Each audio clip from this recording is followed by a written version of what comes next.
Hello and welcome. My name is Madonna King and I'm the facilitator for today's panel, an important discussion by a globally recognised panel around evidence-based parenting support and what it can deliver. Firstly, I'd like to recognise the traditional owners of the land on which our discussion is taking place and pay my respects to elders past, present and emerging. This webinar is co-hosted by the Parenting and Family Support Centre as part of its 25th anniversary celebrations, along with the Parenting and Family Research Alliance, the ARC Centre of Excellence for Children and Families over the Life course, and the Thriving Queensland Kids Partnership. It will be recorded and made available online. I would ask that all participants ensure that their microphones are turned off over the next 90 minutes.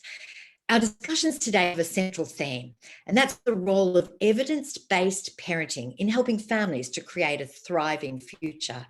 And that's what we want for all our children, parents and policymakers.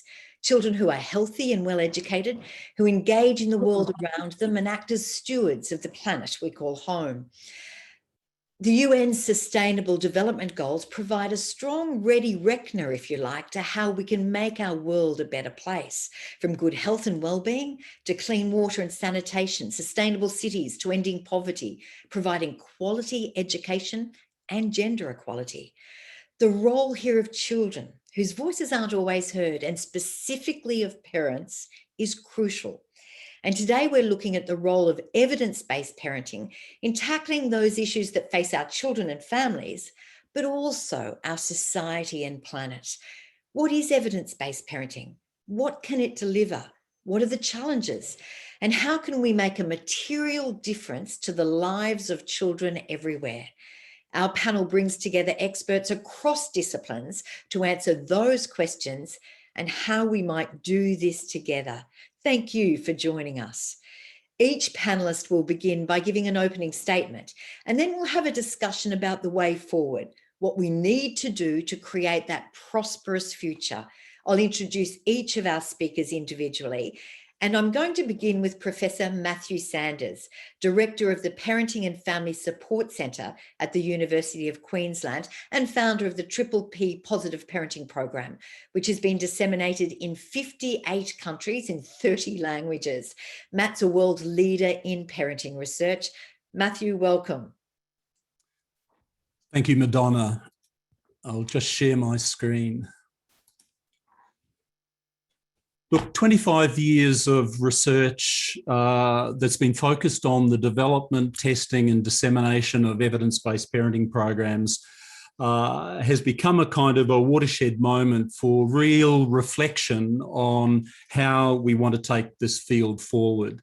What I'd like to suggest is that we just reflect for a moment on what a world could look like that is attuned to the needs of children and families.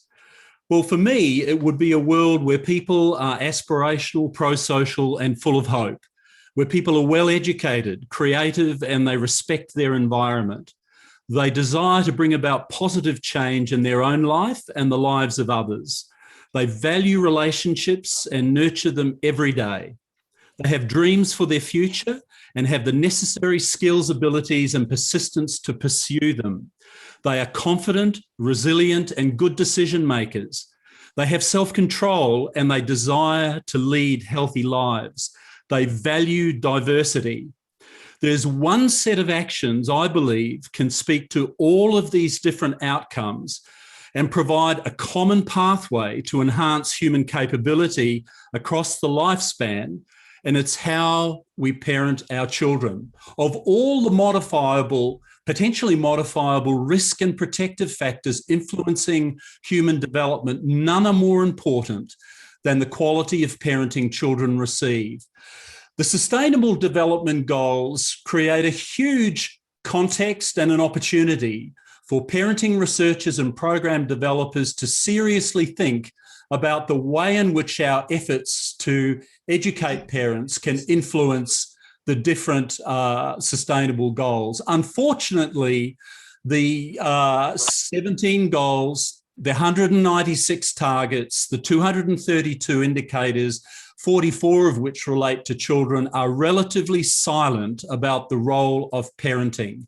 But good parenting is the clean water of child mental health, well-being, and resilience. Quality parenting programs have been shown to influence a very diverse range of outcomes, ranging from healthy early brain development right through to the moral values and the moral development of children. Parenting programs that are based on fundamental principles such as creating a safe, secure, caring, and non-violent family environment are the context within which children can thrive.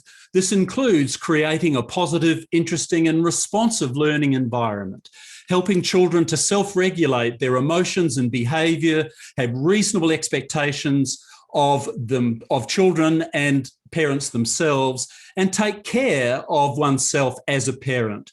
There are many benefits for both children and parents when parents are parenting their children using these fundamental principles. They're more positive, they're less coercive, there's often improved relationships with their children, they have greater confidence and self-efficacy, improved mental health and well-being, there's less family conflict, there's better teamwork in the home, and for parents in the paid workforce, there's better work-life balance. However, parenting programs fundamentally build children's relational capabilities with their parents, with their siblings, and increasing evidence showing with their peers. But also because children are often parented by grandparents, it's about building the social and emotional capabilities children need to interact with grandparents, extended family members, carers, teachers, coaches. But this relational capability can extend to the natural environment and the animals of the world. When we think about what a parenting focus with an SDG emphasis could look like, it's about helping children become compassionate towards others, for families to take responsible actions that protect the environment and the animals of the world, where there's a focus on a healthy environment, principles of access to safe water, sanitation, hygiene, hand washing, taking actions within the family that promote things like gender equity, social justice, social inclusion, and cultural pride. I think it's crucial to recognise that self-regulatory capability is a key. Parents change their parenting behaviour by activating self-regulatory mechanisms that help them do so. In many parenting programs, parents are taught the tools of personal change. Those goals that parents set can be related to their own values and priorities, not prescriptively applied by others. It builds their sense of self-efficacy and personal agency, and they become self-sufficient and independent problem solvers. The challenge is to design parenting interventions that provide the minimally sufficient level of support to enable parents to basically get on with it and to have a reduced need for parenting support over time. However, the activation of self-regulatory capacity can also involve the whole family. We as a family believe we have the knowledge, skills, and capabilities to address the issues that are important to us, which would include taking care of the environment and being attuned to the needs of the natural world. And when this is applied at a neighbourhood and a whole of community level, we have got a movement that takes place that will mobilise a population, but a population approach is needed. It's not a one-size-fits-all scenario. Parents respond and have different needs, preferences, and ways of accessing information. So some parents need low-intensity brief interventions, other more intensive. This will not work unless it is truly multidisciplinary. It's highly inclusive of all parents and carers who are involved in the raising of children. It needs to be culturally attuned and culturally relevant to context. The strategy needs to incorporate effective programs with a foundation of evidence and to be scalable and sustainable. At the same time, we need to address some of the unique parenting challenges that COVID has created for us. The challenge ahead is how to scale programs that work, to base policy investments on the best available evidence, and how to integrate a focus on the SDGs, the environment, and sustainable living into evidence-based programs. Thank you. Oh, thank you. That's Professor Matt Sanders setting the scene in a very, very clear way. Can I remind all our participants just to make sure your microphone is muted if you are not speaking. And next we're going to go to Winthrop Professor at the University of Western Australia, Donna Cross. And Professor Cross heads the Health Promotion and Education Research Team at the Telethon Kids Institute, where she leads 32 researchers who develop and test strategies to improve children's and adolescents' wellbeing. Donna Cross, welcome. Thanks very much, Madonna, and thanks, Matt, for the opportunity to be able to present this morning. Before I do, I'd like to acknowledge the traditional custodians of the land that I'm presenting on in Perth and pay my respects to the elders of the Whadjuk people from the Noongar Nation. It's my privilege this morning to think about how school-based interventions, or how schools and education systems can support the evidence that we have around ways to engage and sustainably support families through school systems. As we know, schools are one of the few active social institutions that we have left within our communities, and these are obviously very well used by families. In fact, many would argue that schools in particular, particularly in remote and rural communities, have really become a panacea for all problems, and often pastoral carers for the entire community. If there's an issue, even if it's not related to the school, often school staff are being asked to address it. And I think of examples like cyberbullying. I've had staff talk to me about parents coming in to discuss their divorces because they don't have a place where they can go to get that level of support. So school systems and the communities of schools can be really powerful influences. And obviously the way that we use that to benefit families is critical. We know, for example, from some fine work that's been done through the Life Course Centre, that parents who value education, no matter what their circumstances, their children perform better at school.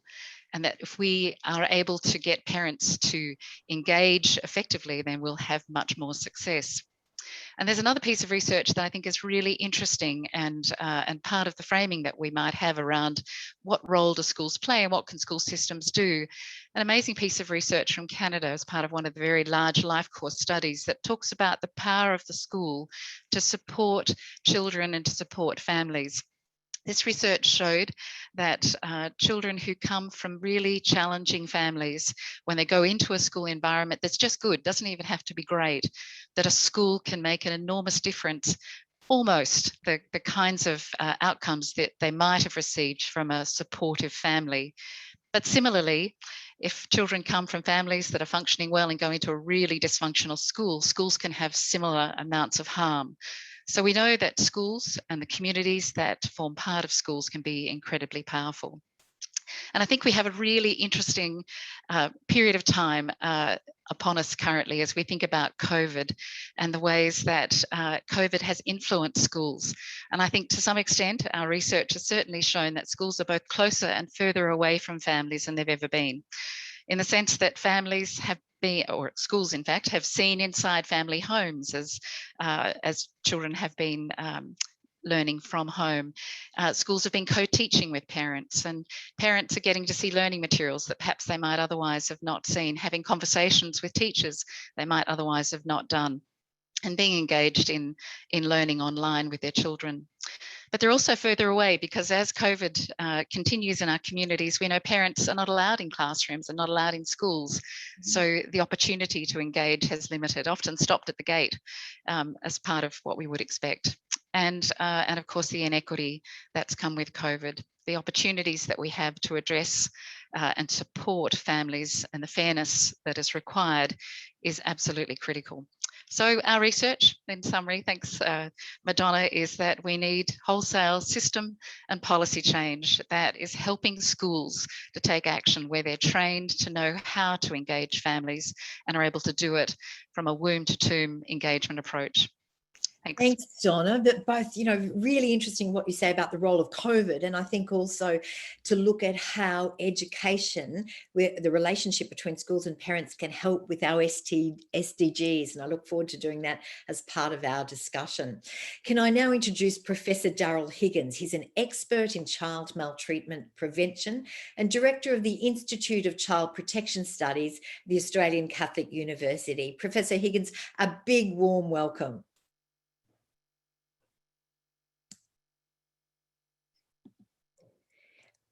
Unmute. Try that again. Can you hear me now? Thank you. Thank you, Madonna. It's great to be with you. I'm coming from Wurundjeri land down here in Melbourne, and I pay my respects to elders past and present. An area of the Sustainable Development Goals that is of particular interest to me is the one around Goal 16, which is about ending violence. And of course, there's a number of the targets in relation to that particular SDG, as well as to other of the Sustainable Development Goals that do relate to ending violence. And I note in particular, SDG 16.2 target relates to ending abuse, exploitation, trafficking, and all forms of violence against and torture of children. And so in relation to that, the expertise that I would like to bring to the discussion today is around child maltreatment prevention and a public health approach to addressing the things that contribute to abuse and neglect. And of course, one of those is the availability of supports for parents to address what we might call ineffectual or harmful parenting practices. And I think we have a particular challenge here in Australia because we don't have laws or in fact widespread public policies to address the issue of corporal punishment. That many parents think that hitting children is acceptable and is a good parenting practice, and yet we know that there's plenty of research to show that it's ineffectual and not as good as many positive parenting practices that are really the core of those evidence-based parenting programs and parenting supports that Matt was outlining at the beginning. One of the challenges, though, of getting many of those parenting practices into the right place is that, of course, parents don't always welcome that outside advice on how to raise their children. And in fact, even close friends and family can be reluctant to kind of reach out and speak up and provide advice. Politicians, of course, want to keep as far away as possible from what they often talk about as the sort of sacrosanct space of parenting. And yet, of course, when things go wrong, we're very quick as a society for blaming parents for doing a bad job, and even quicker from removing children from their care when we think that children are at risk of serious harm. So we kind of have this bifurcation, if you like, of, wanting to keep well away and yet really jumping in and blaming parents when they do a bad job. But we also know that parenting in the 21st century isn't getting any easier. And while we have Dr. Google to look up for any information, we also know that having that access to online information does actually present new challenges in helping our digital natives thrive. And we have to think about how our parenting supports and our parenting programs are addressing some of those challenges, such as helping parents talking about online safety and grooming that can happen online? What about discussions about porn and sexualized images, and equipping our children with skills to negotiate consent? We also know that given the concentration of violence in the home, that we really need to be talking about access to those kind of parenting skills training as a group of interventions to really address the issue of poor parenting. And when we offer one of those programs, we need to really make sure that we're making it available in the way that parents want to access it. So that means it needs to be non-stigmatizing, and I would argue free, delivered by a trusted partner. And I loved hearing from Donna around the issue of schools, because I think that's really important in terms of trust, that it needs to be normative to reach out and seek help, and it needs to be culturally safe. Thank you. Thank you, Daryl. Plenty of food there for thought there. You know, the role of politicians, how we engage parents, and the use of online, I guess. We'll explore that further in our discussion. Let's go now to Sophie Havoc Hurst. She's the leader of Tuning Into Kids Research and Dissemination and professor in the Department of Psychiatry at the University of Melbourne. And Professor Havoc Hurst, it's a delight to have you join us today.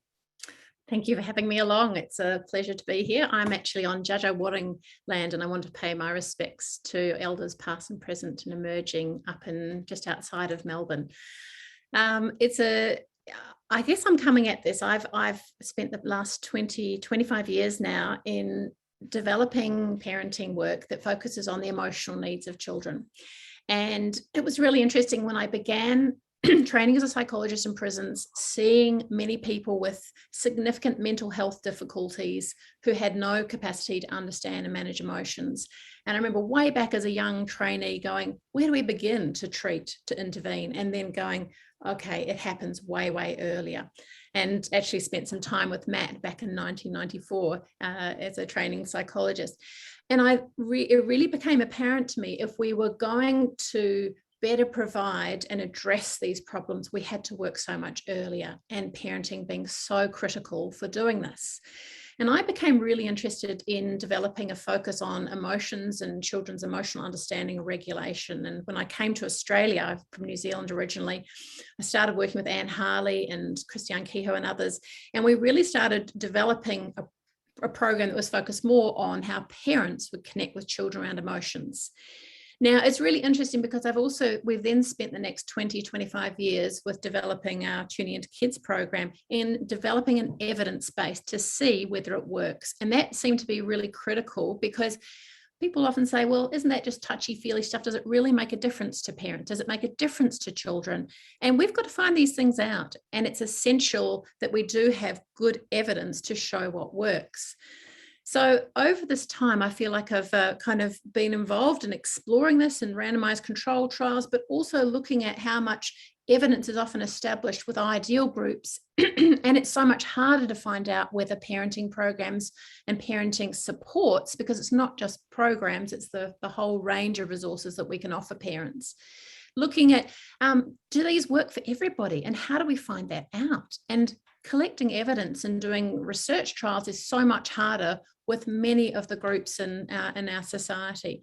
So it's been very interesting to explore this. And that's something that as a researcher and as an academic is something I've been really interested in. Recently, we formed a group called the Parenting Research Alliance group, the Parenting Family Research Alliance that Matt and others are involved with, because we have been coming together as a group of parenting researchers who represent a whole range of different expertise and experiences and ways of working with parents. We are trying to work together more now, because just one program or one approach doesn't work for everybody. And we need to explore, how do we find out what works for a whole range of people? And that requires different approaches for different families, different communities, different cultural groups. And how can we take what we have developed and learned, and how can we apply that and explore what needs to change with different communities? So I've been very interested in this, and it's been very important to, I think, work more collectively to try and address things, because as we have increasing challenges in this 21st century around little time for parenting, huge amount of material coming through the internet, we need to find ways where we can reach families so that parents can still learn to connect with their kids, to emotionally support their kids, to parent their children well. And that's been a big focus of my work in recent times. Thank you. Thank you, Sophie, and for the work you do. You know, emotional regulation was something we didn't even talk about a decade ago, and I look forward to discussing that further as we progress the next hour or so. Next, we're going to hear from Professor Sara Dolnichar. Sara is a leader in pro-social and pro-environmental behavioural insights and ARC Australian Laureate Fellow at the Australian Institute for Business and Economics at the University of Queensland. Sara, welcome. Thank you very much, Madonna, and thanks for the kind introduction. You didn't mention that I'm not a parenting expert, so you might ask, what is she doing here? So I've defined my role as a multi-purpose behavioral scientist, and from that perspective, I'm going to try to join this interesting conversation. I've been very honored to participate here because what I've learned as a behavioral scientist working with adults is that if I really want to change the world, I've got to do it with the help of families. I cannot actually do it with the adults. I've missed the window of opportunity to change the world with adults. So what's my research program about? My research program is about triggering more pro-environmental behavior among adults, among consumers. So I'm a big fan of the SDGs. I'm very strongly guided by SDG 12, which is about responsible consumption and production. And so I find the Sustainable Development Goals useful in giving me an aim to work towards, right? Within my behavioral science, I do all sorts of interesting things that fascinate me as a scientist. But ultimately, I try to achieve something and have some impact. So responsible consumption and production is really what's driving my research program. And as I say, the primary focus was adults. And I'll give you one example that convinced me that really it's all about families. If I could, right? If I could actually use families as the leverage point. But there are a lot of experimental studies in the tourism context, because in the tourism context, people suddenly forget all their good habits, right? We go on holiday, we crank up the air conditioning in the hotel room. We ask them to replace the towels 5 times a day because we paid for it. Our mindset changes completely. So a lot of our work was about triggering, nudging good environmental behaviors in these really complicated contexts. And one of the things we tried to change is we wanted to reduce plate waste. Plate waste is when we go to a buffet and we can take whatever we want, and so we do, right? We fill up the plate as far as we can, and we don't eat it up. And that's a huge environmental problem, because all this food required water, electricity to be produced, to be transported, to be refrigerated, to be produced. So and then if we don't eat it, it goes into landfill where it produces methane. So really, really big environmental consequences. So first we did some evidence-based research to figure out, is it actually a problem or is it not? And it is a big problem. About a third of what people take at a hotel buffet, for example, goes straight to landfill. A third, I mean, it's unimaginable. All right, and then we set out to do some experiments to try to change that behavior. Now, what we found when we analyzed where that plate waste is generated is that the biggest dealers are families, right? Now, I'm not judging them. I'm not saying that's very naughty. It is totally human. I have 2 kids. I go to a buffet, I'm exhausted, right? I wanted to sit down, have a cup of coffee. In the meantime, of course, the kids go totally wild at the buffet, grab everything that looks like chocolate, and have no chance whatsoever of eating. So we went and we said, let's design something specifically for families. And what we designed, you as parenting researchers will not be impressed with because it's so very trivial, but it's a stamp collection book. So we had a little paper stamp collection book that the families got it at check-in. And so for every dinner buffet where the entire family ate up what was on their plates, they got 1 stamp. And if they got a stamp for every single day in the hotel, they got a little prize at checkout. It was just remarkable. Not only did we reduce plate waste by 38%, and it's actual plate waste, it's not a survey study. We measured plate waste in grams. So we really did reduce plate waste quite substantially.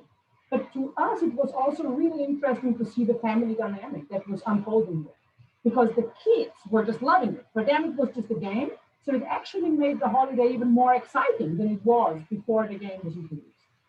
And for the parents, it became really a reinforcement. It was a support mechanism for what they have been telling the kids at home anyway.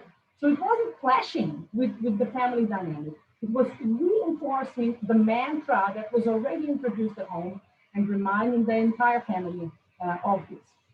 So this was just a little example of how I wanted to illustrate to you how I see the importance of families in this entire research program, and how it's not just about the environment. Obviously, any other change would use that same mechanism of reinforcing, and this is probably not the right way to put it, but hardwiring a habit in a child very early on, where it becomes absolutely normal, where it becomes the default approach to not take more than you're going to eat, where it becomes the default approach to treat people nicely, where it becomes the default approach if there's gender equity. So that's it for me. Thank you very much, Madonna.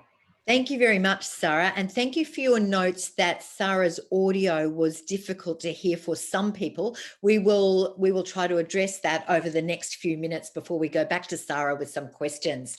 But now I want to have our discussion and look specifically, I guess, first at how evidence-based parenting helps families create this prosperous future.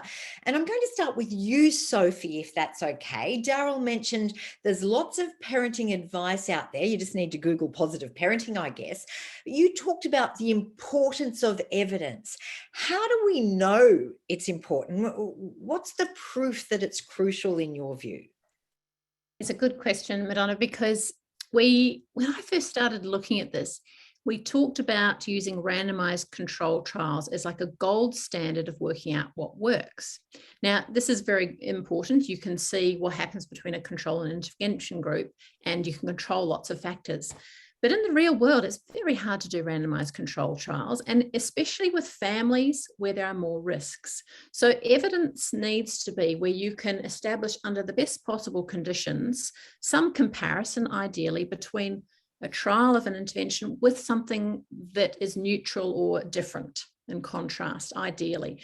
But even then, there might be evaluation that comes back just from feedback before and after for participants of a parenting resource on a Google parent website, for example. So there are many ways that we can look at how to collect evidence. The gold standard is one end, and it may range from right across the spectrum to more of immediate feedback. Okay, so then following on from that, Daryl, can I go to you? What specific kinds of skills do you think can be developed through evidence-based parenting support? I think it's really about building the capabilities of parents as a whole. And, as I think Sophie was referencing before, the evidence really needs to relate to at what point in their journey of parenting are they coming to. Now, unfortunately, one of the easiest ways to access parenting, evidence-based parenting programs and parenting supports is actually through the child protection system, which in my view is way too little and way too late when things have really gone off the rails. And yet there are some really great parenting programs that have been shown to be effective in really high-risk families with parents who are juggling really complex kind of challenges in their lives, mental health issues, drug and alcohol issues, as well as having, often grown up themselves with really negative parenting environments. Okay, so we'll come to talk about the delivery and how they're delivered in a little while, but let me put this to you. Let's say parents are living in extreme poverty in poor countries. Aren't they in a situation that means they're largely preoccupied with survival? Parenting their kids may actually be well down the list. That may be true at some levels, but of course, parenting is a critical part of what we all do. And I don't think parents separate out that issue of how am I going with my job of raising my children from the broader context of life. And interestingly, I was part of a group that was reviewing a whole range of ways in which family policies and family supports are related to a range of the SDGs. And I'm sure that Karis will put up the link for people if they want to have a read of that report. But the role of parenting and the role of families cuts across, really basic SDGs like, access to education, poverty reduction, etc. So I don't think we can see the task of raising children as somehow separate from and discrete from everyday life for everyone, no matter whether you're talking about developing countries or developed countries. Thank you, Daryl. And Matt, can I go to you? Daryl's saying we don't ask ourselves, how am I going as a parent? I wonder whether you see specific principles that lie at the heart of evidence-based parenting programs that ensures they're effective. And perhaps as parents, we need to ask whether we're meeting them. Yeah, thanks, Madonna. I think that the parenting programs that have been shown to work, in other words, that have been subjected to critical evaluation, either through randomized trials or increasingly through multiple different mixed methods that have been used to evaluate the impact of programs. Essentially, they have a strong theoretical framework and foundation. A lot of them are based on a mixture of social learning theory, attachment attachment theory around emotional learning, but also blended within a public health population-based framework. I think the other thing that's important to recognise is that these theoretical underpinnings are usually explicit enough to lead to particular kinds of parenting competencies or capabilities being articulated that support the development of capabilities in children. And they relate to a wide range of things, from kids learning language, social skills, relating to how they're doing academically, how they're doing with their peer group, and so on. So the main thing I'd just say in closing at that point is that evidence-based programs need to be based also on an understanding of why they work, how they work, when and with whom, and under what circumstances they don't work. There are always non-responders, and we always need to be searching for better and better ways of delivering our parenting programs. So, and I suspect the role of public policy is very important there, and we'll come to that, I'm sure. But when should they be delivered then? You know, what about intergenerational parenting? And I guess, to what extent is parenting the consequences of inherited habits? Well, there's no doubt that parenting as adult functioning is influenced by a whole variety of things, including genes and biology and family of origin experiences you learned as you were being raised as a child yourself. But I think the most important thing to realise is that parenting is a lifelong commitment to our offspring. And it continues well beyond everyone talks about the crucial importance of the first 1,000 days of life, which are important, but every consecutive 1,000 days of life is also important. And capable parenting at any stage of a child's development, including as they're moving into adulthood, transitioning to parenting themselves, as you move into being a grandparent and so on, it can influence enormously the health and well-being and functioning of people. And so I would like to see parenting programs as being continuously accessible right throughout the lifespan. We've got most of the evidence relating to the under 20s, but boy, there's a lot to learn around parenting in the latter years of life. You can be very old, very frail, your memory going, but you're still a parent. And your relationship with your offspring determines your well-being at that point in time. So I'm not saying you're very old or anything like that, but I know you're a granddad and a parent. How different are those roles in terms of the evidence you used and how you deal with a child? Well, we've done quite a bit of research now looking at the provision of positive parenting programs through P with grandparents. And basically, there's a 3-generational benefit. If the grandparent has a significant amount of time they're spending raising grandchildren, or if they're custodial grandparents, it benefits themselves and their offspring. If they are stepping into that grandparenting role and have a huge responsibility because the child's parent has a serious mental health problem or a substance abuse difficulty, they're crucial to the well-being of children. So the main point that I'd make there is that the intergenerational benefits of parenting programs should not be underestimated. But at the end of the day, it's all about promoting the well-being of the next generation. It so happens that it benefits the current generation as well. Of parents. At the centre of our discussion today. Donna, let me go to you. What you said about COVID, I think, was really interesting. And you said that, there's these really good things to come out of it in terms of the engagement with the school and some not so good things. What do you think will be the long-term consequences of COVID for the relationship between schools and parents? And that's a great question, and I wish I had a crystal ball. But one of the issues we've noticed in the research that we're doing with schools is the level of emotional distress that young people are reporting. So we completed a study last year. Over 80,000 children were in the study across from kindergarten through to year 12, and these children reported levels, nearly twice as much as we've seen before in terms of their the extent to which they were feeling at that time. And this was sort of mid-June and then again in October of last year. So in Western Australia, we obviously were not going through terribly much, yet these levels of emotional distress are very high. So I think for parenting, that creates some really unique challenges. Now, how do we support our children? How do we help them to deal with the stresses, the external stresses that we're experiencing, particularly if we're not very good at doing it ourselves? So finding ways to upskill parents in easy nudges. For example, we have a study looking at the use of technology. We have an app called Bright Tomorrows, which picks up on, I think, the comment that that Matt was referring to, is that parenting isn't a separate thing that we do. It's every engagement we have with a child. So if I'm busy cooking dinner, if I'm doing the folding, I can be getting children to match socks. I can be narrating the work that I'm doing. There are always opportunities that we can support our children, and looking for those that are supporting their emotional development is absolutely critical. So obviously COVID adds a challenge to that, but can you tell us where you've seen real successes in the use of evidence-based programs in your area?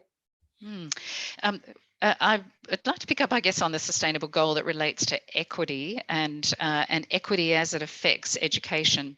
And I think probably one of the best examples we've seen in communities that have families who are experiencing some difficulties is bringing the families into the school. There's some amazing examples of employment programs or employment training in partnership with the schools, bringing parents in as volunteers, but also participating in activities like community gardening, ways that the school and families can support each other where there's dual benefits moving both ways. So what you're saying is, and it's not just, I guess, the sustainable goals your work most closely aligns with is quite wide, I guess, good health and well-being, quality education, reducing inequity. And no doubt a quality education plays a big role in supporting parents' capacity to raise children, a point you've made. How significant a change do you genuinely think evidence-based programs can make here? I think as researchers, we're always challenged by the work, the information that we're finding. How do we translate that knowledge to get it to policy? How do we get it to practice? And what are the kinds of actions that we can take? You know, how do we lift the tide of awareness in the community about the importance of these issues? How do we message to the wider community? How do we talk to policymakers in ways that are meaningful beyond just the economics, but to talk to them about the values, the fairness elements that are part of that? And similarly, how do we make sure that the evidence gets to families quickly and gets to those who work with families really quickly? So many good questions raised there. So I'm going to buck pass here to Professor Matt Sanders. In your introduction, Matt, you talked about the role parenting support programs can play in tackling these broader issues. When we talk about the Sustainable Development Goals, and you went through them in your PowerPoint, where do you think this type of parenting support can make substantial change, and is something we'll see over a generation, or could we see change sooner than that? I think when change is going to occur when you're working with families, it tends to be rapid rather than taking years and years to produce change. That's with the participating families. But let me just give you one example. We've had a group of students working in our centre on projects related to sustainable development as part of an innovation initiative that we undertook. And one of the programs that took place was in Indonesia, focusing on the coastal fishing villages around the coastal reefs. And I mean, the reefs were being damaged through bomb fishing by the fishermen and the disposal of waste through the down the river systems into the water, affecting fish stock, and of course the sustainability of fishing as an industry in that area. An intervention that was using principles that we developed in Triple P was applied to the villages, focusing upon ecologically sustainable living, and with the focus on promoting the well-being of children's futures by minimising the destruction of the environment, particularly plastic waste. And the important thing, that this is a brief, low-intensity intervention that was all geared to working at a village level, focusing particularly on the families as the agents of change and developing this personal agency around what is it that we can do as a family that will support our children's futures. So the activation of a protective response towards children's futures led to these parents changing big time their disposal of plastic waste and the development of a different way of dealing with that waste, as opposed to putting it in the, just on the streets, into the rivers, out into the reef. The important thing here is that it wasn't obvious to me initially that Triple P or parenting would be related to these kind of environmental issues, but a brief, low-intensity, low-cost intervention was deployable in a low-resource environment to produce a major change in cleaning up the village. Terrific example, and a good big picture example. Daryl, can I go to you here with another example we see in the popular media all the time, and it's not so much a big picture example, and it's one you mentioned, and that's smacking or corporate punishment. It's an interesting case study because it routinely, annually becomes a discussion point in the media. Where do you see evidence-based parenting specifically there able to change parenting behaviour? Yeah, look, thanks, Madonna. And I suppose I'd pick up on one thing. I actually think it is a big picture issue only because of the widespread nature of the engagement of physical punishment of children. So it's not something that is just a small proportion of the population. A recent survey said that up to half of parents, see it as acceptable and do engage from time to time, if not routinely, in what we call corporal punishment, which is often a bit of a euphemism for what ends up being, in many instances, physical abuse, would meet the definition. So I think first of all, we have to acknowledge that what is at the core of almost all parenting supports and structured parenting programs is actually the issue of improvement in discipline practices. So that's really the core. Most evidence-based parenting programs will really be targeted around that. Parents get frustrated at children not following their directions. And so really being able to provide different skills around how to manage challenging behaviour from children is really the core of all parenting supports. As a researcher, as someone who lives your life in this area, do you find quite depressing that 50% you're saying of parents embark on that kind of discipline? I find it encouraging that 50% don't. And I think if we look back, at 50 years ago, 100 years ago, we actually have come a long way. And if we look at other countries where, in fact, physical punishment is banned and there is absolute public policy support for engaging in positive parenting as the routine, as the standard, I think that is encouraging globally that we are moving towards that. I just think Australia is a little bit behind the 8 ball.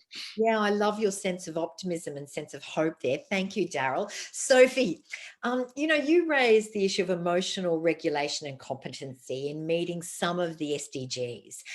We didn't know about emotional regulation a decade ago, certainly a couple of decades ago. What evidence is there that addressing children's emotions by parents works, and how do you think that can relate to meeting some of those sustainable development goals?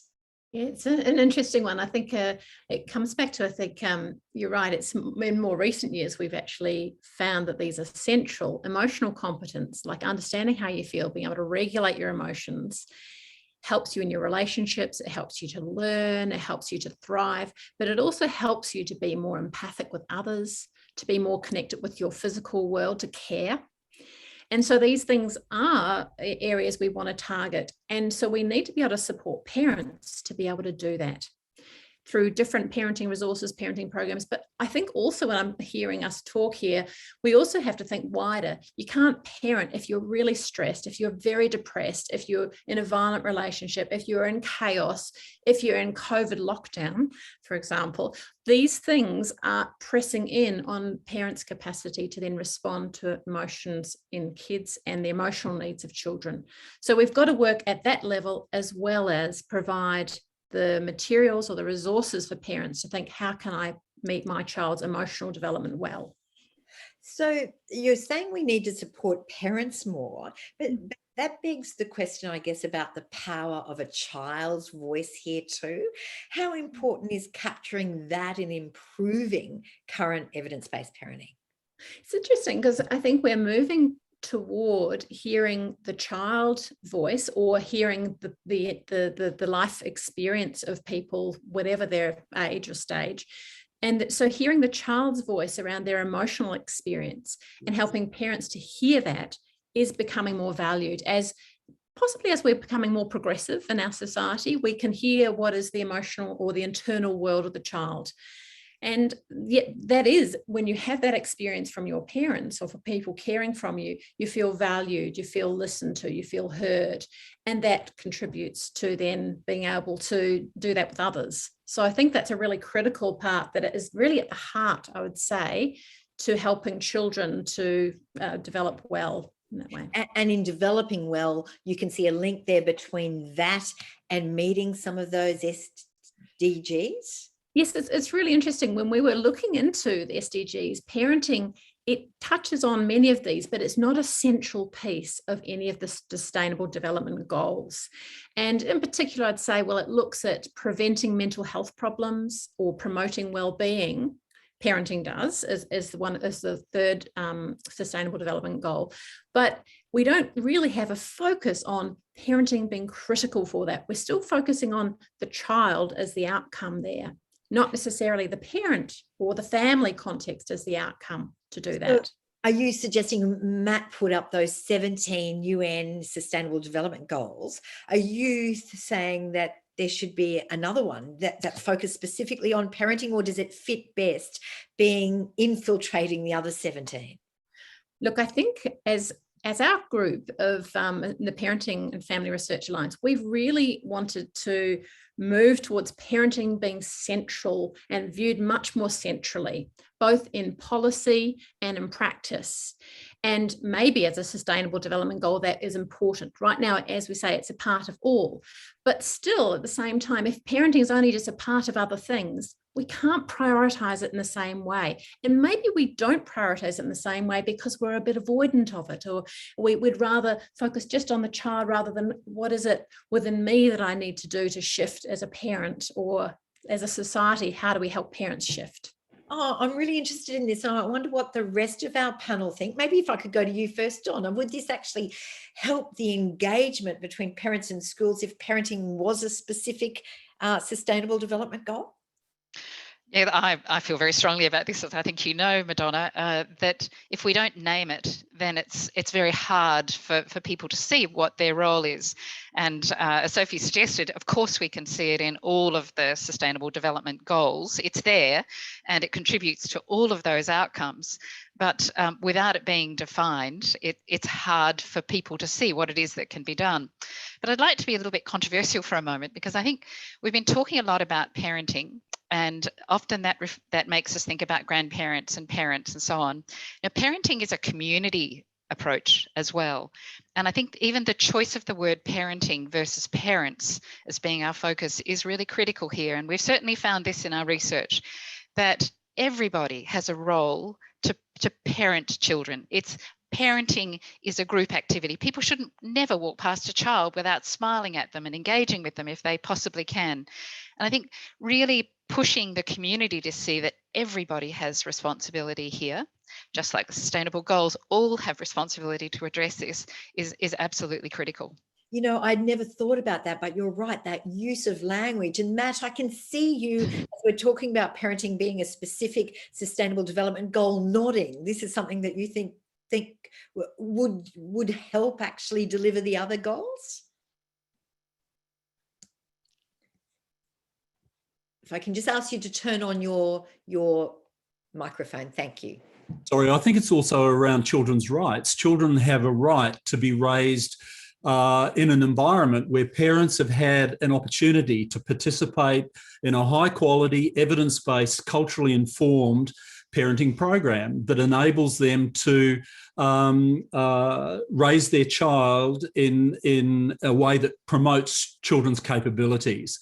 It's so fundamental that we see parenting as being a crucial common pathway to achieving many diverse outcomes in children. And the one thing, just responding to something Sophie said, although mental health problems in adults can make parenting more difficult, the parenting program context is also bidirectionally an opportunity to influence adult depression, levels of stress. I mean, people can feel miserable and distressed because they're sleep deprived, they're exhausted, they haven't worked out a way of dealing with early sleeping difficulties with kids, which is a preventable and manageable problem. So the thing and there's increasing evidence, I would say, that parents with significant mental health problems and even substance abuse problems can also respond really well to positive parenting programs when they're tailored. Yes, okay, tailored and named, as Donna says. Thank you, Matt. Sarah, I'm going to come to some of your fabulous research in just a moment, but do you share that view that this could be a specific sustainable development goal? Yeah, I don't really share that view because but my argument is different. My argument is not that parenting doesn't matter, but I think it matters to all these goals. And I think, we should just own them all and just make parenting the basis of all of them. And just, okay, yeah. I appreciate that. And Daryl, you're nodding as Sarah says that. Is that your view too? Oh, look, I'm torn because I think that there is value in having a separately named SDG in order to focus our attention on it. But the risk is then that it becomes somebody else's responsibility. Somebody else is going to be responsible for the new SDG 18 that we're proposing, and that we think in my role of poverty reduction or my role in education or gender equity that I don't need to focus as much about it. So I think there's risks either way. We just have to find ways of making it absolutely central. And it's a fabulous idea perhaps to pursue offline. Thank you for that.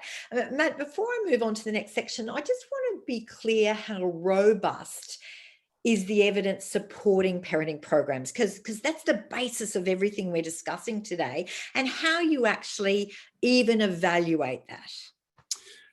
Well, that's a really good question, Madonna. I think the thing that is now evident, there have literally been hundreds of randomised trials that have been conducted that have shown that both children and parents benefit from participating in parenting programs.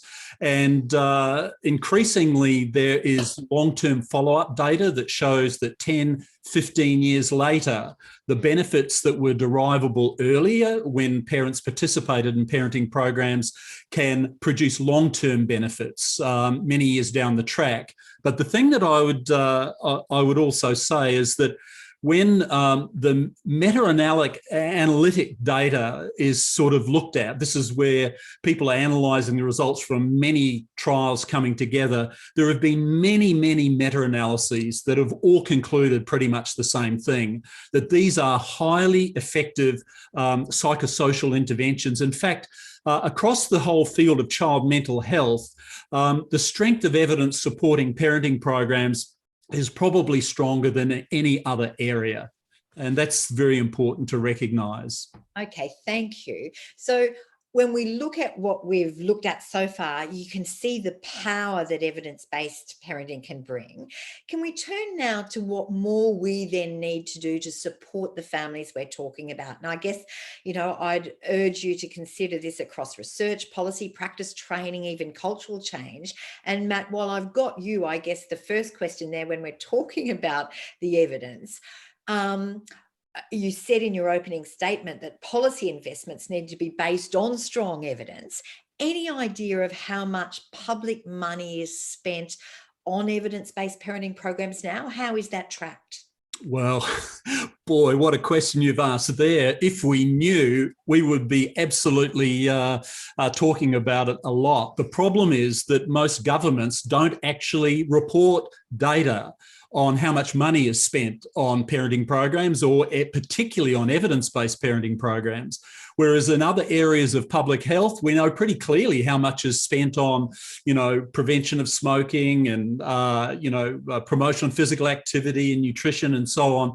If you try to find out how much money any government is spending on this, it's virtually impossible. Therefore, there's no accountability. I've never heard any political party go to an election talking about what they're doing for parenting. They might talk about what they're doing for parents in terms of economic kind of issues, or broader lip service to families. But the whole idea of increasing access to high quality, culturally informed, evidence-based parenting programs doesn't get on the radar screen of public policy discourse, and it should. Okay, let's come back to that in just a moment. But Sophie, are you agreeing with what Matt is saying? Yes, and it's interesting. We've recently, as part of our Parent and Family Research Alliance group, we've conducted a review of research on evidence-based parenting programs in Australia from NHMRC and ARC, finding that only about 0.25% of the total research budget goes to evidence-based parenting programs, which is pretty interesting given parenting impacts such a wide range of child outcomes, and it has one of the most powerful impacts. So for treating anxiety, depression, obesity, health-related, parenting is often central, and yet we put so little money into the research. So that might give some indication of the value, perhaps, to evidence-based parenting, both in research, but what about in practice, as Matt's saying? I think it flows on then to how well are these actually used in the public sphere. Yeah, and it ignores that long-term impact, I guess. Sarah, you've been sitting there quietly, and I want to come to you because you've done some wonderful research into how nudge can be used successfully here. And you gave us the idea of the stamp collection and reducing the buffet-sized meal in your introduction. Give us another example of how nudge can be used in a broader policy sense. But I think nudging is actually quite controversial, right? Some people absolutely love it, some people absolutely hate it. And the reason is that it has very modest aspirations. So you change something and a person reacts. And there is not necessarily any deep cognitive processing or any learning or anything accompanying that. So you could say, well, that's kind of just cheap behavioral change. We don't want to engage in that, right? Or you could say, in some contexts, that's the only chance I have. So a lot of my work was in tourism, right? If you think about that context, I get someone who checks in at the hotel. Well, I only have 5 days to change their behavior. I'm not going to change their behavior forever. It's just not going to happen. So for me, it's a win if I reduce the plate waste or whatever it might be at that moment in time, right? So that's kind of maybe the starting point. And just to give you an idea of the power of nudging, because a lot of nations around the world have nudging units now, right? Something we could use very well in COVID times, for example, to overcome vaccine hesitancy. A powerful example is organ donation. So in countries where organ donation is the default, so the country says every person in this country is an organ donor, except if they say, I don't want to be. In such countries, organ donation rate is 99%. In countries where the nation says, well, by default, you are not an organ donor, but if you would like to be, then you can opt in. The organ donation rate is 12%. Now, this is not impacting on people's free will. Everyone is free to either opt in or to opt out. But the way we set up structures has huge consequences on behavior. And the more I've been thinking about, the stamp experiment and how my work links in with families and with children, the more I'm seeing that if we can do smart nudges, especially at family level, they could become powerful triggers of habits that become lifelong habits. Because sometimes what it takes is that one change, right? That one impetus that creates something, and then potentially that can carry on. And I wonder if one of those is another example you've given me, and that is when you go and stay at hotel accommodation, now you've got to actively ask for your sheets to be changed or your towels to be washed. If children are seeing that, are they then learning this is a way that they can help climate change, they can help the planet?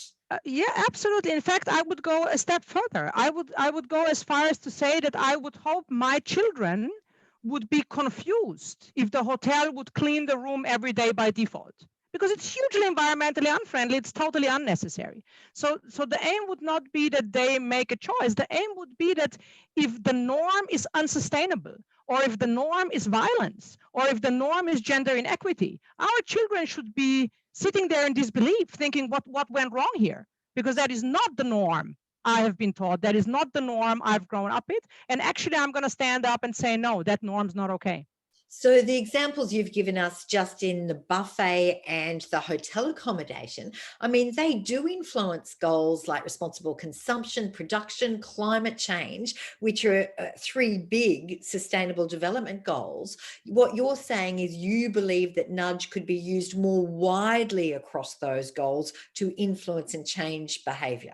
Absolutely. This is obviously not my primary area of research currently in this program, but if you imagine, I mean, everyone who's got kids already sees that their understanding of what is normal is quite different than our understanding was when we were kids, right? So let's take the example of gender equality. If we set a norm that in every committee there must be half women, Yep. then our children should walk in and they should be alienated when that's not the case. So absolutely, nudges, but not just, as I say, nudges sometimes are quite, they almost cut out the brain. So to give you another example, in the food waste context, one of the most powerful way to reduce buffet plate waste is to reduce plate size. Right? Well, there is absolute no cognitive processing with it. You just can't fit as much food on it, right? So it's unlikely that that kind of nudge would carry over into a long life habit. So I don't want us to generalize, but I think the power of using nudges to trigger something that takes on a life of its own within a family, within a child, and within a society is really important. Is it recognised the role of nudge in public policy sufficiently, do you think?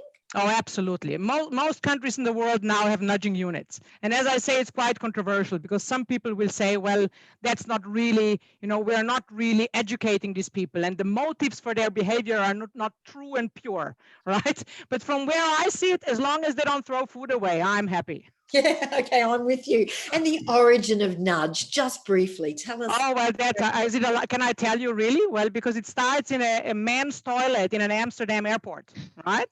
So the men's toilet in the Amsterdam airport is notoriously dirty because the boys are not targeting very well. So what does the Amsterdam airport say? The Amsterdam airport say, we're going to stick a little fly in the urinal. Fixed all the cleaning problems because suddenly the boys go, oh, there's something I can do. I can target the fly. And suddenly there's no more problem. And that literally is the origin of nudging. But I think it's also just a beautiful illustration, right? It tells you that it is not always about having a big education campaign, right? We want to fix a very specific problem in a very specific moment in time. And sometimes, just the tiniest infrastructure change achieves that aim. Thank you. I certainly read some research around those smiley faces when you're traveling, and when you're traveling under the limit, that the person on the side of the road electronically smiles at you. And I know that makes me slow down. Thank you. Terrific there. And Daryl, can I jump to you? Based on this, nudge seems one way of delivering evidence-based parenting. What do you think is the best way broadly to deliver these programs to families? Yeah, well, interesting. I was just reflecting on what Sarah was saying and connecting it back to the earlier conversation that a lot of the investment that we have in parenting supports is actually through the statutory child protection system, which, as I said before, is way too little and way too late. And so if we've got those kind of structural issues that Sarah was saying, that the default is get parents the supports that they need. So the default is that you engage somehow with parenting advice, just as the default is that you go along to a an antenatal class and learn about the birthing process. We need to be following that through and have the default to be seen as accessing support. So it's normative. The people down the road who are new parents are also doing that. The people down the road who are, sending their kids to school, are engaging with developmentally appropriate parenting supports right throughout the life course. If that was the norm, I think we would be doing a lot better. Donna, what are you thinking here?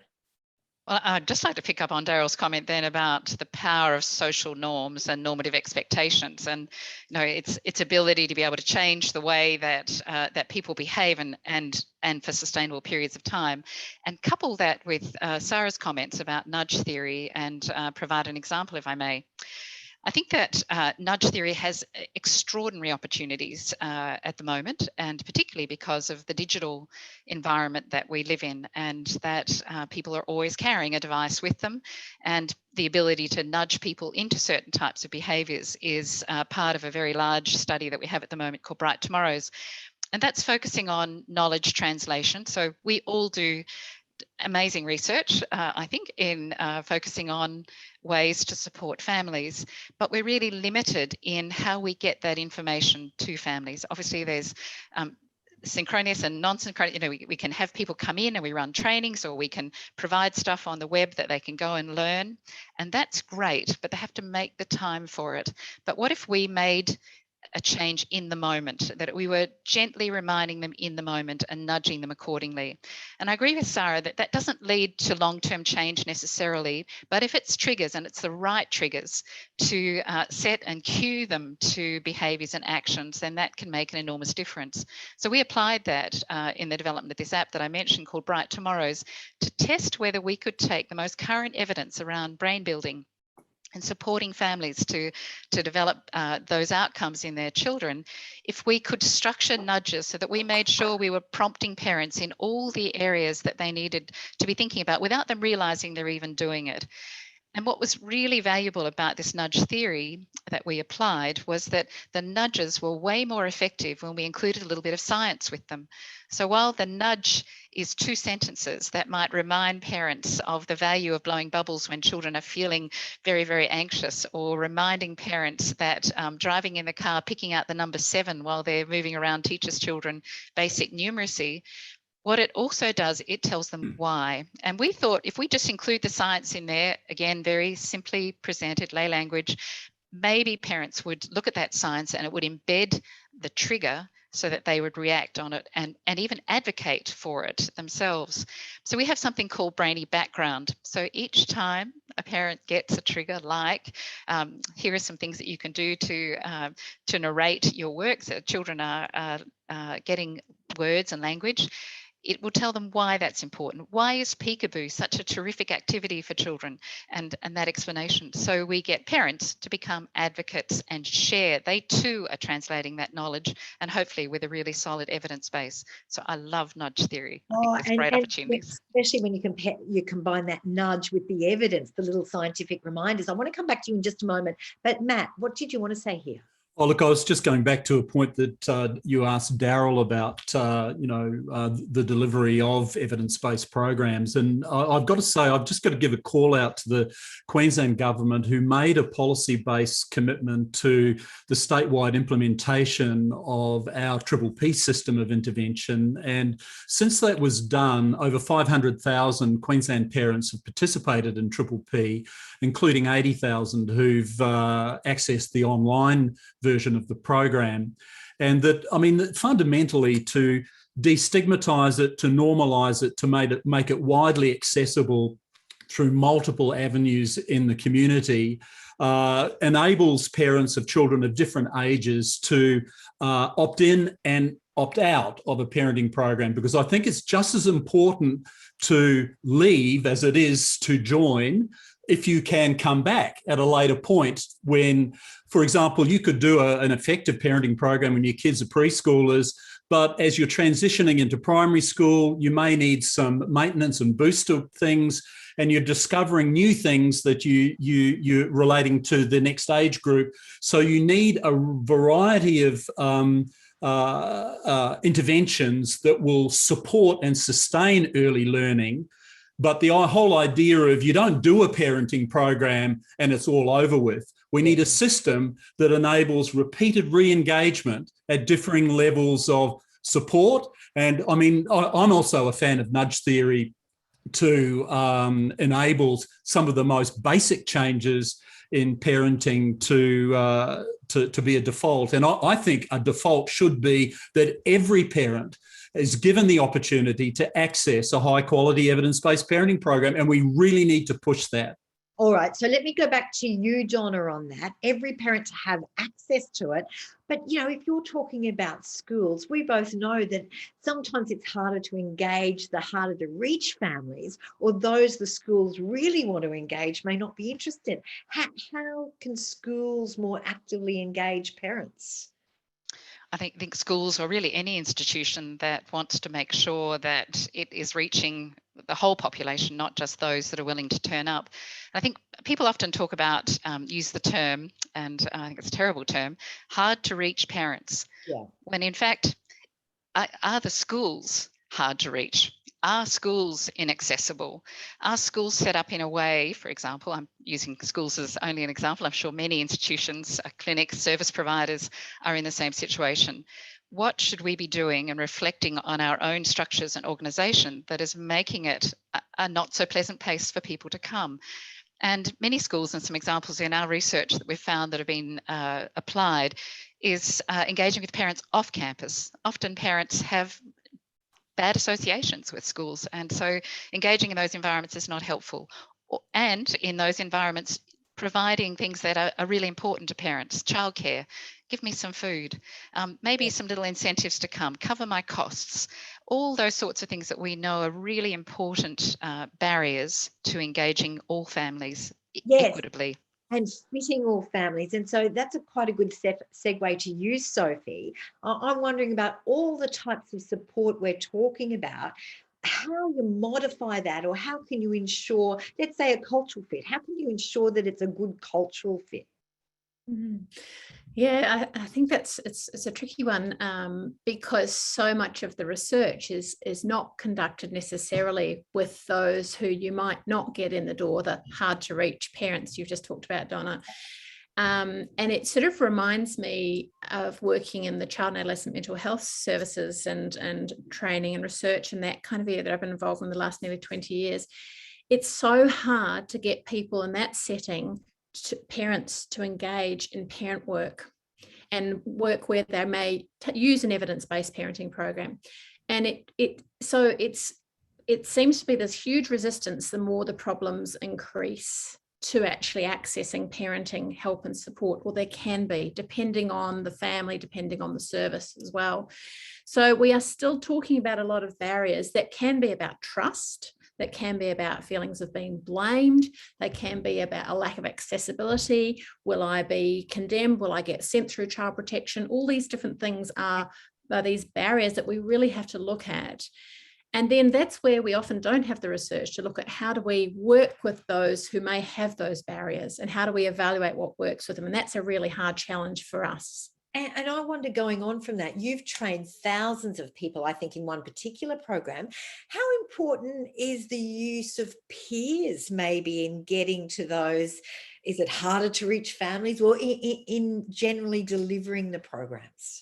That's right. Well, we have with our Tuning Into Kids programs, we've trained many professionals who then start connecting with other professionals who then have more of a community, who have an ethos of using evidence-based parenting programs, and Matt and others will have a similar experience with this.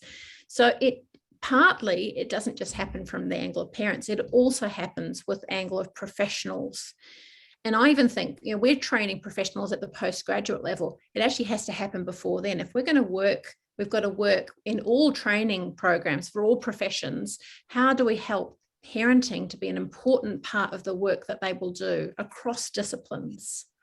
And maybe that's something we need to really think much more about, is how do we get parenting, evidence-based parenting, into our professional training in more helpful ways. Because what you're all saying is for that engagement, we need to value parenting as much as being parents more, as a community, as a society. And I guess that goes to the heart of how you then meet some of those SDGs. Daryl, what do you think if we look forward, and we've just touched on COVID and the challenges it presents, what kind of parenting programs or interventions do you think are going to be needed more as we go down the future?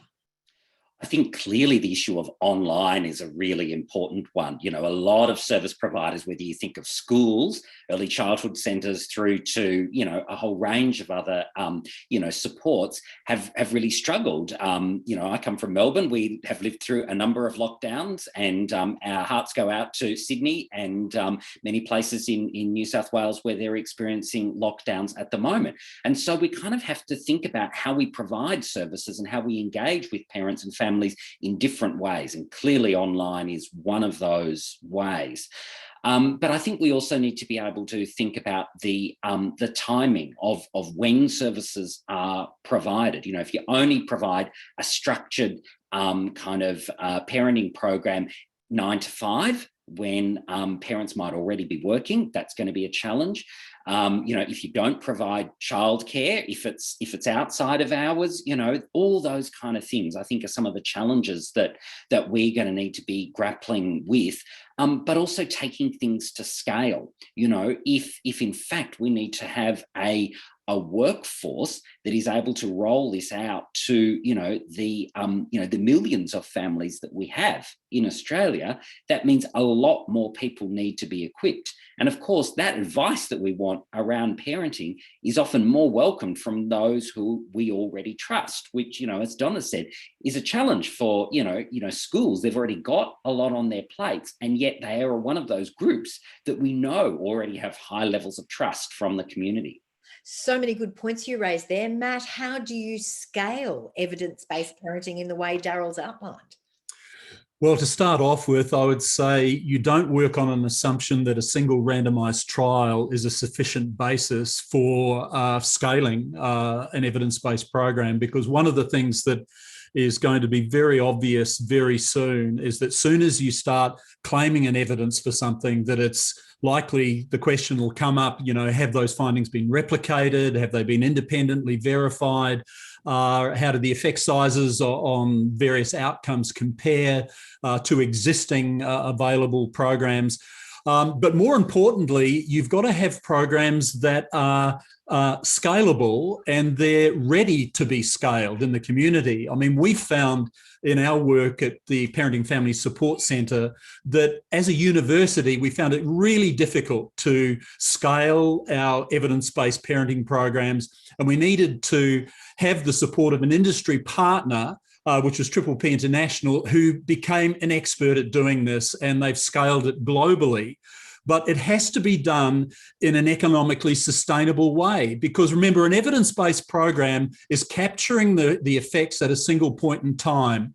If we think it's all done and dusted because we've done a couple of trials, we constantly have to remind ourselves that you have to reinvest in ongoing research and development, allow programs to evolve, to improve, to become more culturally attuned to very diverse contexts. But basically, you have to have a system of dissemination and professional training, of implementation science that's based on quality delivery of evidence-based practices, and with sustainment of those programs in mind over time. So for all of those, you probably need greater public policy buy-in. And yet you said a little bit earlier, we can't raise this as a policy issue going to an election. It never surfaces.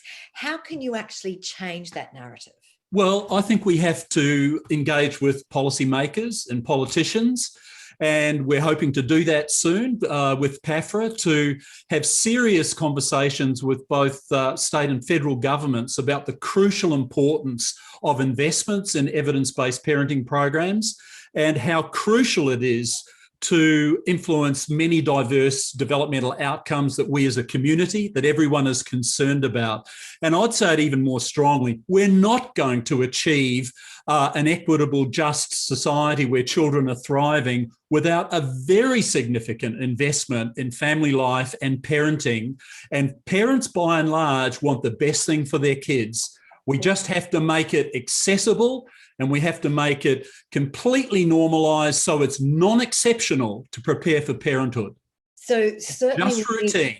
Yes. Okay. So we need that investment, but we also need obviously to work together. And Sophie, I might come to you first here, and put you on the spot on how we might work together to actually create the change all of you are talking about, this thriving future for families. So Sophie, how do we bring together diverse perspectives, or how do we reduce the stigma and barriers to allow as many parents as possible to actually access the programs that you're all talking about?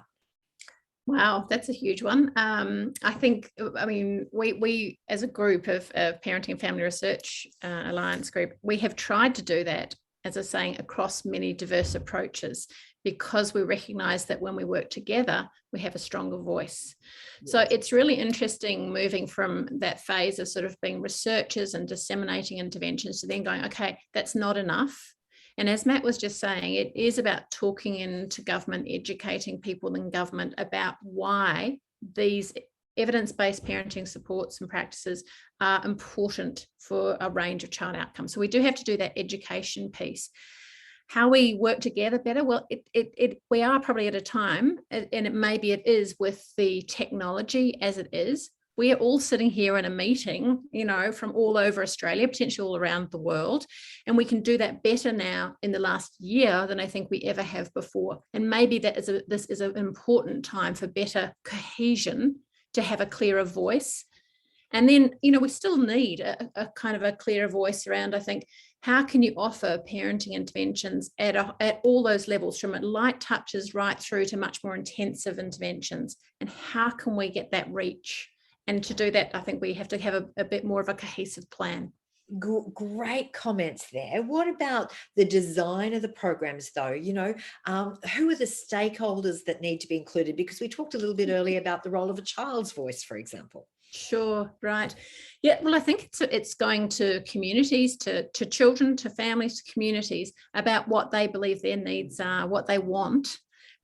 And also that whatever is offered by their communities, people within their communities. I hate the idea of experts coming in and sort of attaching to me and giving me things. I don't think anyone likes that. But when it becomes part of the culture that you're in and part of the community that you're in, that is going to be more accessible. So, yes. Okay, so what Matt just said and what you said, and I'll go to you, Daryl, to answer this. You wonder why these programs haven't been better integrated into public health and social welfare programs. They're evidence-based, they're available, they're accessible, they engage parents from little right through to end of life. What do you think is stopping that integration, Daryl? Well, even though we mouth that we have a public health approach to many things like parenting support and my area of interest in child maltreatment prevention, the reality is we haven't actually brought everybody to the table who can really play a part in that. So we've had a national framework for protecting Australia's children for the past 12 years, and that's really been governed and driven largely by children's ministers. So the ministers that run the statutory child protection services. We haven't really had strong engagement with the ministers who are responsible for education and early childhood sectors and health. So we haven't, in my view, really genuinely engaged with a public health approach, because that would mean that, people who are responsible for school systems were actually not just part of the conversation, but were really driving it, that they saw the infrastructure that they have of the buildings and the kind of social capital that they have of those positive relationships with parents really driving access to those wonderful evidence-based programs and supports. So how do we have those conversations? Well, it's tricky. I think that it has to happen at the level of politicians. It has to happen at the level of, secretaries of departments, that we need to provide mechanisms for them to want to do that. And partly, I think, well, largely, we as the voting public are to blame, that we're not prepared to have investment in these kind of siloed responsibilities in order to really kind of drive action. Or that we undervalue perhaps the role of parenting. Matt. Look. Can I just get you to turn your microphone on? Thank you. The thing I'd just say is that we've got to move away from push demand, which is pushing ideas out onto parents, to creating pull demand, which means that parents are developing a genuine appetite for participating in these programs because they absolutely realise themselves that this is in their children's best interests and the future well-being of their families. And if we work on a default that every parent, doesn't matter what their circumstance is wanting the best thing for their kids, we really have to harness and mobilise that advocacy voice that comes from parents as consumers, as end users, as beneficiaries of these processes, because they're also voters. And we can absolutely start to draw to the attention of policymakers about how critical it is and what is your policy position in relation to supporting evidence-based programs as you're going into an election. If they have no position, that tells you a lot. Okay, so let's be clear, what is the role of government here? We've heard Daryl say it's too focused on improving statutory child protection and not on how to build capacity in parenting, for example. Just staying with you, Matt, what do you see as the ideal role of government in what we're talking about today? Look, there's not a single role. I think government has an important role in terms of funding research and development. Remember, there are hundreds and hundreds of parenting programs out there being offered to the Australian community that have no evidence whatsoever that they work, other than kind of popularity exit polls from parents who've participated and say, oh, gee, that was good, but not strong scientific evidence. So that's one role. The second is, if you think about the role of governments have taken during COVID and with policy advocacy relating to what it is that they want and need the public to do, we've got to play a fine line between being preached at about what it is that we must do versus creating genuine appetite in the parenting population who will be hungry to do this. Yeah. The whole question of whether you make it compulsory or not compulsory at certain points of transition, for example, it depends on what it is. But the point that I'd make, just in wrapping up there, Madonna, is that I think government has a crucial role in funding services, in providing resources to enable the workforce to be developed.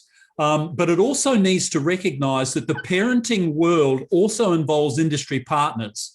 And it's not all about just creating government mechanisms or through NGOs to deliver parenting services. Does anyone else want to offer there about the role of government? I saw Sophie. I was just thinking, I'm a New Zealander, I'm a Plunkett baby, you know, where I was raised in that holistic kind of, you always saw your maternal child health nurse, which has come through in Victoria, where I've had my kids. It seems to me that that is a perfect avenue, that we offer things from that beginning regularly about parenting. In the same way, you get a lot of information about vaccinations, about health and well-being. You don't get a lot about parenting.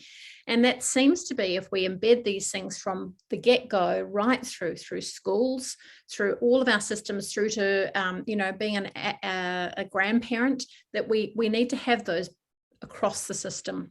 Yes. But that's important role of government, because government makes decisions around offering these things universally. And I think that also is integral to cultural change, where parenting is actually a really important part of feeding your child, like feeding your child, you know, it's part of the food for kids, as Matt raised at the beginning. And Donna, we've been talking about how early parenting should begin, but what's also important, I guess, is once our children leave school, they still need to be parented. Is that fair?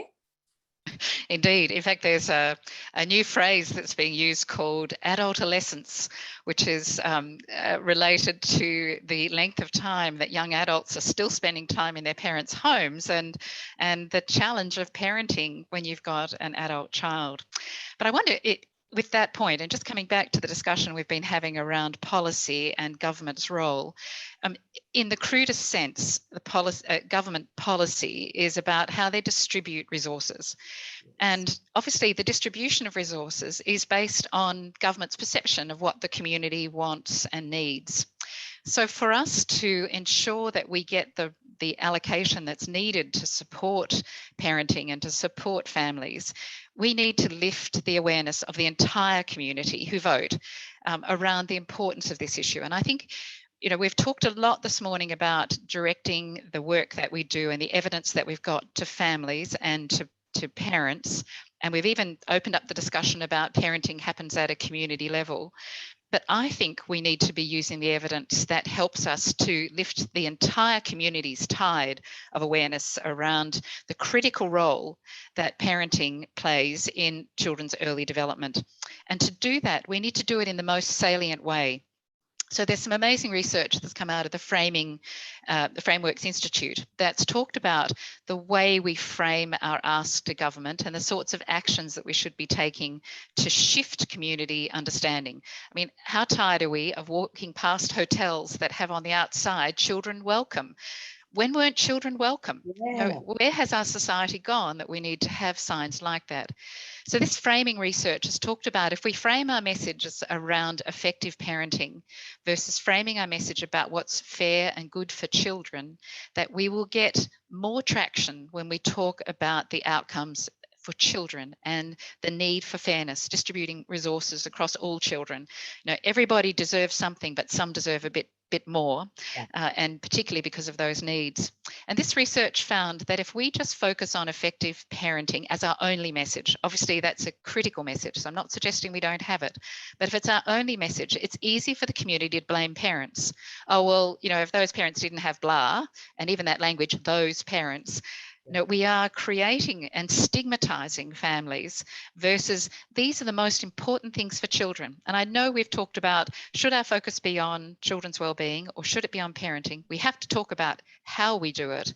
But if we want to shift the community's understanding, we want to shift government to think about the importance of parenting, we have to talk to them through children. Absolutely, and eradicate that word blame. Thank you, Donna. I want to move on so that you can all sum up, and we're getting near the end of this. But Matt, let me go to Daryl. Haven't been to for a little while.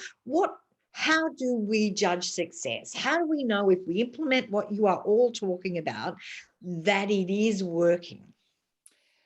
I think when it becomes the cooler conversation, you know, when the water cooler conversation, when parents who are, and everybody, regardless of whether they're a parent, you know, at work, at the barbecue, you know, while you're dropping your kids off to sports, when the conversation turns not only to the quality of parenting that they themselves are engaging in, but the kind of supports and the things that they have found helpful and where they have found that advice, that's when I think we will have changed things, when it's part of the everyday conversation.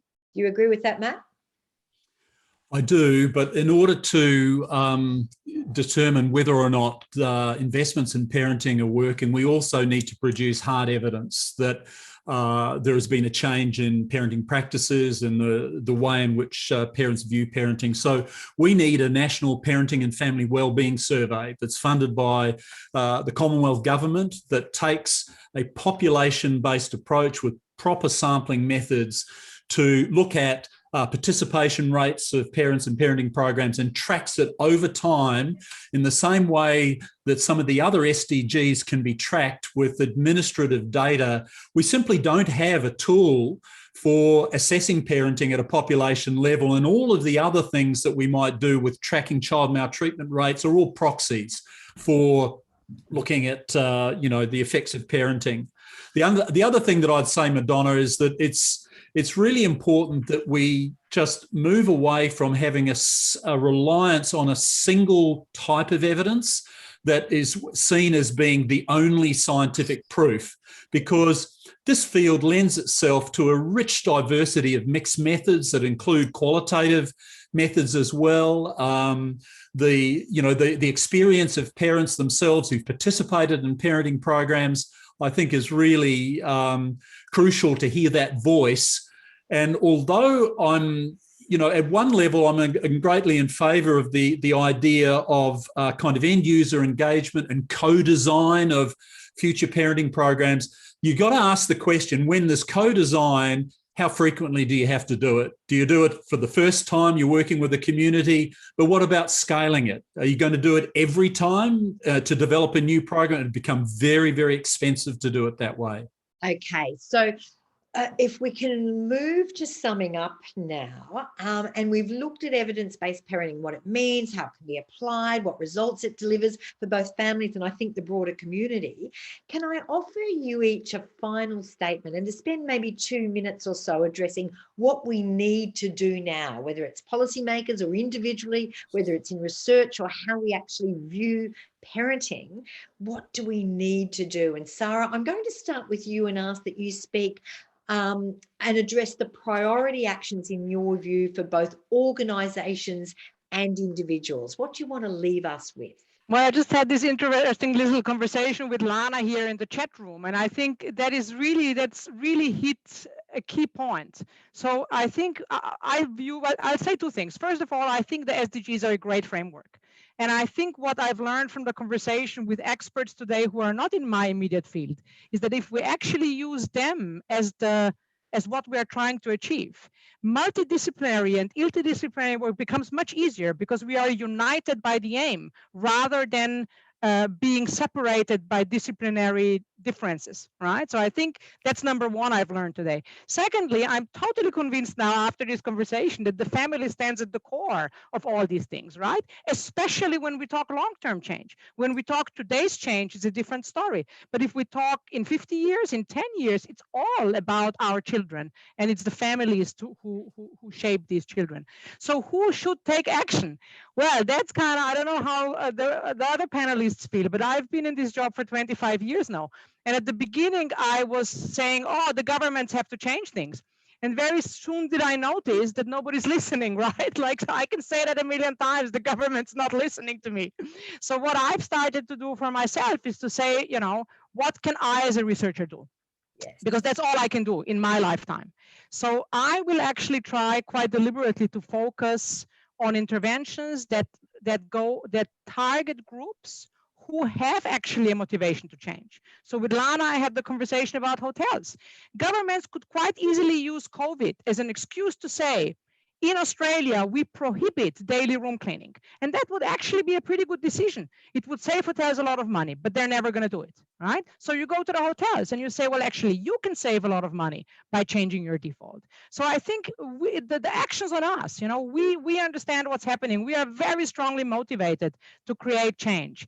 And the best we can do is for each one of us, we have different strengths, right?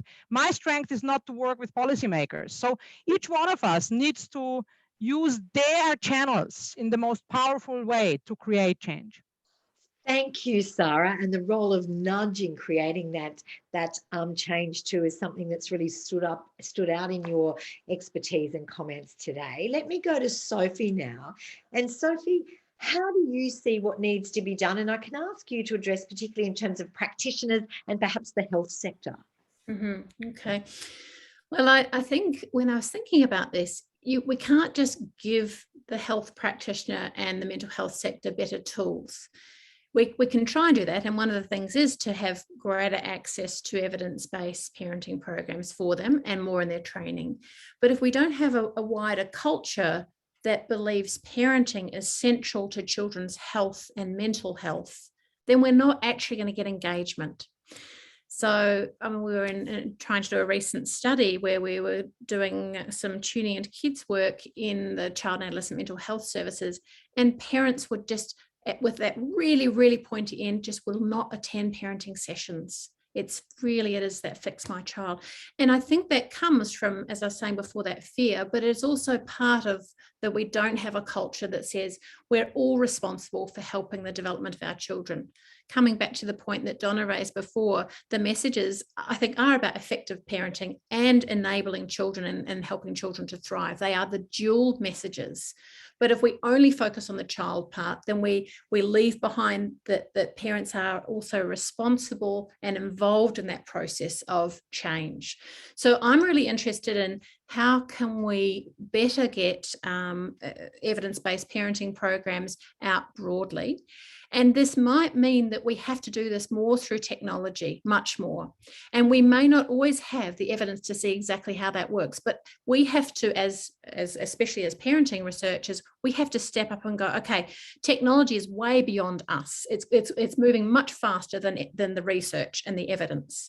So how can we better make these partnerships so that parents can access parenting resources and we can lead to that cultural change where parenting becomes, yes, it is something I talk to my neighbour about at a barbecue, because I think that reflects the cultural change of parenting being important as a parenting for parents, but also for children's well-being.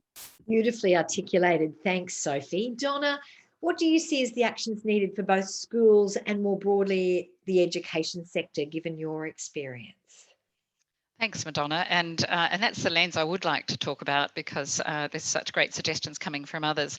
And obviously this relates mostly to one of the Sustainable Development Goals, number 4, which is about inclusive and equitable quality education that promotes lifelong learning for all.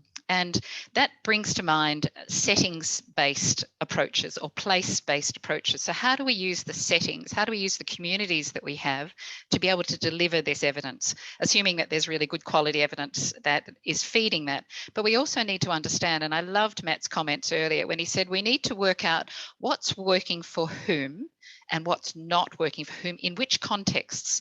So context is really important. And so the context that perhaps I can talk about, because we do so much work doing research in schools, is the context of school. And how do we get the system to support schools to engage with parents and make parents as partners, really more than the lip service that possibly it gets at the moment to the education partnership. It's the setting where we have the greatest access to parents and future parents. So we have our future parents in schools as well that we need to be modelling. So capacity building, really building those levels of trust, the trusted messenger that Daryl talked about earlier on. And most importantly, I think we also need to be, in addition to getting parents to think about their parenting behaviours, to also think about how they value education, because we know when parents value education, children do much better, and particularly when children engage in early education. Children who are in early education get the better outcomes. So our setting is critical, and we need to make sure that we are providing culturally safe and secure environments for children. Donna, thank you. Our schools are lucky to have access to your research. Just terrific. So let's move on to policymakers and government and the crucial role they have here. Daryl, can I ask you to spend a couple of minutes on how you see the priorities there? Thanks, Madonna. Yeah, look, I think when we want to bring about any community change, any major change, we have to first of all think about the infrastructure that's needed. And so, you know, we all know that if we want children to be educated, we have to start with doing things like building schools and providing tertiary education for teachers. We want to bring about a reduction in reliance on cars. We have to have a major investment in public transport, or the mechanisms for uptake of electric vehicles, like, you know, your plug-in top-up power things. So I think some of the obstacle that we have is that we don't really believe that child maltreatment is preventable, or that supports for parents are possible, and the role that positive parenting can have in creating those safe and supportive environments for all children to grow up and thrive. Because if we did, then we would have that comparable kind of investment. So I believe that we actually need to create a kind of a cross-portfolio, cross-governments, you know, all Commonwealth government levels, but also state and territory territory governments, but also local governments who are all involved in engaging with the community and with parents, and map across that where, against the different SDGs, we need the investment in order to provide those evidence-based supports for all parents at some stage. And we know that we can do this if, in fact, we drive this change at the community level. And in fact, if we make sure that that kind of normalized help seeking is embedded through the existing infrastructure that we have. You know, we're lucky in Australia that we actually have good kind of public health systems, we have good education systems. Why don't we do more to build off the physical infrastructure of, GP clinics and early childhood centres and schools and so forth in order to make this more widely available? I'd also just add my support to the comments that Matt made before around the need for a national parenting survey. Absolutely agree. We need to be tracking that capability building of parents, right across the life cycle.